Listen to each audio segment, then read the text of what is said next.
munaasabad dhigeeda aan horay loogu qaban Galmudug ka qaybgalkeedana waxaa degmooyinka dowlad goboleedka Galmudug uga yimid dhalinyaro isugu jirta aqoon-yahano iyo abwaano waana daahfurka madasha akhriska iyo qoraalka afka Soomaaliga ee Galmudug degmooyinka ka qaybgalayo daahfurka madashan ay ku midaysan yihiin waxaa kamid ah caasimadda dowlad goboleedka Galmudug ee Dhuusamareeb cadaado cabud waaq balanbal iyo gaalkacyo sidoo kale daahfurka madasha waxaa ka qaybgalayo xildhibaano wasiiro ka tirsan maamulka Galmudug maamulka cabud waaq guddiga xasilinta iyo qaybaha kala duwan ee bulshada degmada cabud waaq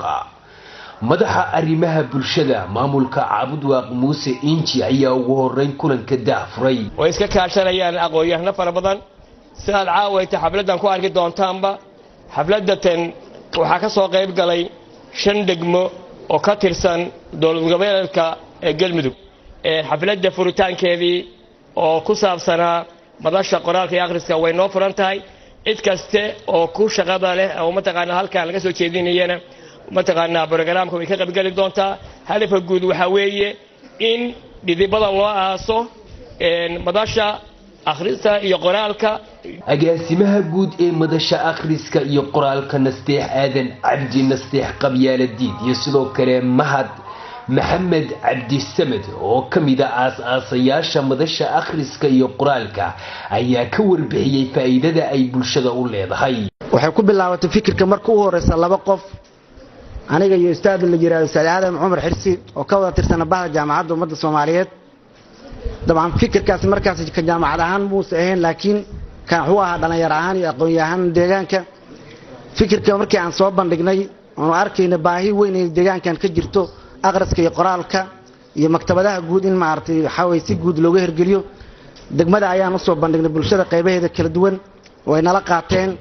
dhalinyaradeeda iyo dadka degmada markay nala qaateen steepka noogu xiga wuxuu ahaa inaan maanta maadaama madasha ay wadato heer dowlad goboleedka ay wadato inaan ku casumno dhalinyaro ka socota deegaanada ee kale Galmudug waxay nasiib u yeelatay oo horeysay ay ka hirgashay waagiga Galmudug waxaan rajaynaynaa inay nagu dadaan dhamaan geyiga Soomaaliyeed in ayagana ay ka hirgasho madal ay ku midaysan yihiin dhamaan haldoorkii hal-abuurkii qoraayaashii aqoon-yahanadii madal ay ku midaysan yihiin taasoo ka caawin doonta habka soo saarka buugaagta habka tafsiirka buugaagta habka wacyigelinta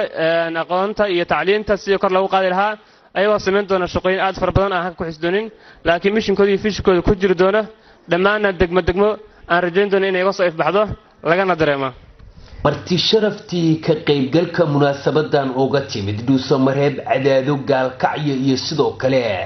deegaano ka tirsan dowlad goboleedka Galmudug ayaa madasha ka hadlay dal akhriska qoraala oo ay ku midaysan yihiin dhammaan deegaanada Galmudug waa markii ugu horeysay ee la aas-aaso madal lagu midaysan yahay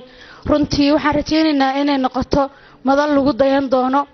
farxadna way noo tahay inaan noqono dadkii ugu horeeyay ee aas-aasay madasha akhriska iyo qoraalka ee Galmudug waxaan rabaa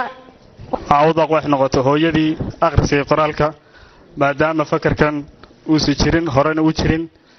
لكن دنيرو أي أفكرين أولي بخير معمول قبلنا وهم السرة